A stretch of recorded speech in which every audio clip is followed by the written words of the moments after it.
আমাদের সবচেয়ে প্রিয় শব্দটা কি আপনি কি জানেন? সেটা কিন্তু আমাদের নাম। আপনি চিন্তা করেন আপনাকে কেউ মেসেজ দিল ঈদ মোবারক, এইরকম মেসেজ দিল বা এরকম দিতেই আছে, বা তার চেয়ে যদি বলে আমাকে বলে ঈদ মোবারক সাবিক ভাইয়া, তাহলে কিন্তু এটা বেশি স্পেশাল। কারণ কি সে আমাকে আমার নাম ধরে সে নামে স্পেলিংটা লিখছে, সে আমাকেই মেনশন করে সে বুঝাচ্ছে এটা মেসেজটা শুধু আমার জন্য, জাস্ট কপি করে দেয়নি বা কপি পেস্ট করতেছে না। তো এইভাবে আমাদের লাইফে আমরা যখন কাউকে মেসেজ দিব হ্যালো ভাইয়া, এটা হচ্ছে হ্যালো রিফাত ভাইয়া, এটা বেশি স্পেশাল। এটা আমাদের লাইফে আমরা যখন ডাইরেক্ট অফলাইনে কমিউনিকেট করব তখনও কিন্তু আমরা এটা অ্যাপ্লাই করতে পারি। আমরা যখন কাউকে ডাকবো আমরা চেষ্টা করবো যে হ্যাঁ রিফাত ভাইয়া বলো তুমি এটা বলতেছো, অথবা হচ্ছে হ্যাঁ রোহান তুমি এটা বলতেছিলা তো আমি এইভাবে কাজটা করেছি।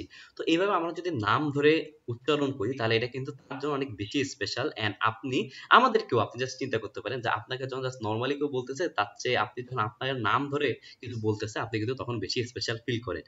আমরা একটা জিনিস চেষ্টা করব, আমরা বলেছিলাম যে যা জানবো সেটা অ্যাপ্লাই করার চেষ্টা করব।